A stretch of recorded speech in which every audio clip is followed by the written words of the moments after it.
ইংরেজিতে এমন অনেক শব্দ বা ওয়ার্ড আছে যেগুলি আমরা উচ্চারণের সময় প্রায়ই ভুল উচ্চারণ করি এবং সেই শব্দ বা ওয়ার্ডগুলিতে এমন লেটার থাকে যেগুলিকে উচ্চারণ করা হয় না, কিন্তু পড়ার সময় পড়তে হয় বা লেখার সময় লিখতে হয়। যেমন knife, date, Wednesday, ghost, sandwich, handsome, talk, thumb. এই ওয়ার্ডগুলি পড়লাম, বেশ কয়েকটি ওয়ার্ড কিন্তু আমি ভুল পড়েছি। যেমন এটা নাইফ, কে কিন্তু উচ্চারণ হয় না। ডেট, এখানে কিন্তু বি উচ্চারণ হয় না। এখানে ওয়েডনেসডে নয়, এটা ওয়েনেসডে, ডিটা কিন্তু এখানে উচ্চারণ নয়।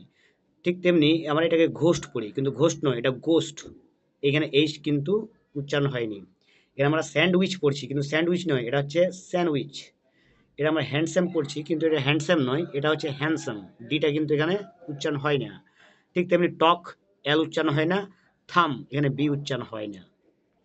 তাহলে শব্দের মধ্যে যেসব ওয়ার্ডগুলি উচ্চারিত হয় না সেই সব লেটারগুলিকে আমরা সাইলেন্ট লেটার বা মিউট লেটার বলি। তাহলে প্রশ্ন হলো, এই লেটারগুলো কেন লেখা হয়? উচ্চারণ করার সময় লেটারগুলোকে একেবারে শোনা যায় না কেন? কীভাবে বুঝবেন কোন লেটারটি সাইলেন্ট বা mute? So welcome my dear viewer, আপনাদের আমার অনলাইন ইংলিশ লার্নিং ইউটিউব চ্যানেলে প্রত্যেকে স্বাগত। আজকের এই ভিডিওতে আমরা খুব সহজেই সাইলেন্ট লেটার কি, কেন ব্যবহার করা হয়, বিভিন্ন সাইলেন্ট লেটারের গুরুত্বপূর্ণ নিয়ম এবং প্রচুর উদাহরণ শিখব। তাই ভিডিওটি আপনাদের বিভিন্ন কম্পিটিটিভ পরীক্ষার পাশাপাশি আপনাদের ইংরেজি উচ্চারণ এবং শব্দভাণ্ডার উন্নত করতে দারুণ সাহায্য করবে। তাই ভিডিওটি শেষ পর্যন্ত অবশ্যই দেখুন, কারণ ভিডিওতে রয়েছে সহজে মনে রাখার বিশেষ টিপস। এবং ভিডিওতে আমরা দেখব এ টু জেড প্রত্যেকটি সাইলেন্ট লেটারের নিয়ম এবং প্রচুর পরিমাণে উদাহরণ। যেমন দেখো, letter A, A letter. A is silent in the word that end in ically, মানে যেসব ওয়ার্ডের শেষে I C A double L Y থাকে তখন এই এটি কী হয়ে যায়? সাইলেন্ট হয়ে যায়। এবং A is silent in the combination of E A, এবং যখনই কোনো ওয়ার্ডে একসাথে ইএ থাকে তখন এই ই এর এ লেটারটি সাইলেন্ট হয়ে যায়। যেমন এখানে দেখো, যেমন লজিক্যালি, আমরা লজিক্যালি বলছি কিন্তু এটা লজিক্যালি নয়, এটা লজিকলি। প্রথমে আমরা লজিক পড়বো, LOGIC, লজিক, তারপরে লি, এটা কিন্তু এখানে সাইলেন্ট, লজিকলি।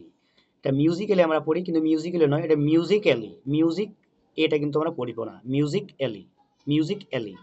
ঠিক তেমনি ফিজিক্যালি, ফিজিক্যালি নয়, ফিজিক্যালি, এ কিন্তু এখানে সাইলেন্ট। ঠিক তেমনি ক্রিটিক্যালি, ব্রেড, দেখো ই এ একসাথে আছে, কম্বিনেশন আছে, কিন্তু এটা এখানে সাইলেন্ট। ঠিক তেমনি হেড, এটা সাইলেন্ট। থ্রেড, এটা সাইলেন্ট। ড্রেড, এটা সাইলেন্ট, ইয়ে একসাথে আছে। স্প্রেড, এখানে এটা সাইলেন্ট, স্প্রেড, এটা উচ্চারণ হচ্ছে SPRED, কিন্তু এর এখানে উচ্চারণ নয়, কিন্তু এটা রয়েছে। লেটার বি, বি কোথায় সাইলেন্ট?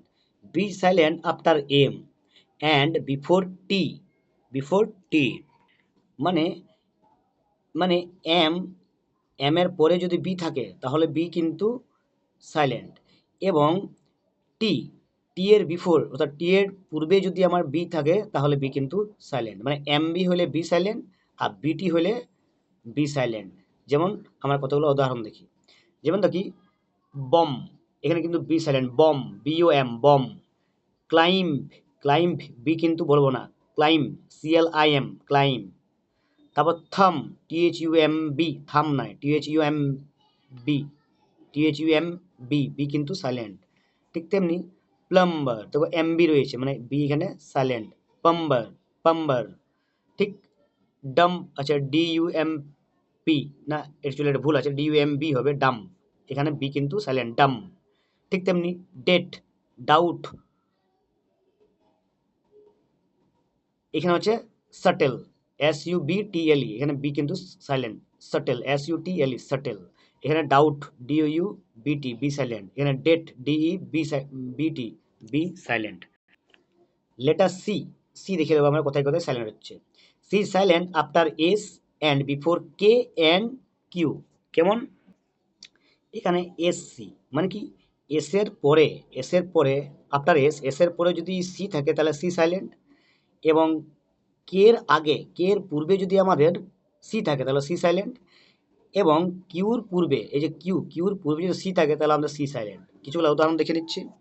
দেখো, যেমন লক, এলও সিকে লক, এখানে কিন্তু সি সাইলেন্ট, এলও সিকে যেহেতু সি একসাথে রয়েছে, সিকে। Block, C silent. পক, এখানে সি সাইলেন্ট। সিনারিও, সিনারিও দেখো এখানে এস আর সি আছে, ঠিক আছে, তাহলে কি এখানে সি সাইলেন্ট, সিনারিও। ঠিক তেমনি সিন, সেন্ট, সায়েন্স, এখানে প্রত্যেকটাই কিন্তু সি সাইলেন্ট ওয়ার্ড। সিজার্স, এখানে কিন্তু সি সাইলেন্ট। ঠিক তেমনি অ্যাকনলেজ, এখানে দেখো সি এবং কে রয়েছে, এখানে কিন্তু সি সাইলেন্ট, অ্যাকনলেজ। ঠিক তেমন একুয়েট, সিটা কিন্তু silent, a quit. Discipline, discipline, এখানে সি কিন্তু সাইলেন্ট, ডিআইএসআই আমরা উচ্চারণ করব, D I S I discipline, D I S C I. Conscious, conscious, এখানে কিন্তু সি সাইলেন্ট যেহেতু এস আর সি একসাথে রয়েছে।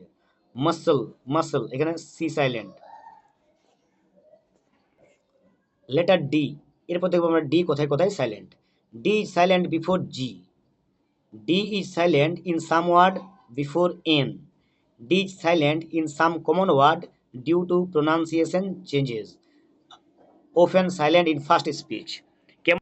যেমন দেখো ডিজিই আমরা সবসময় বর্গীয় জ উচ্চারণ করি, যদি আমাদের ডি আর জি একসাথে থাকে, ডি আর জি, তাহলে কিন্তু ডি আমাদের সাইলেন্ট লেটার। এখানে বলেছে D is silent before G, D is silent some words before N, তাহলে এই ডি আমাদের সাইলেন্ট হয় কখন, যখন এন এর বিফোরে কি থাকে বলতো, ডি থাকে, তখন ডিটা আমরা সাইলেন্ট করি।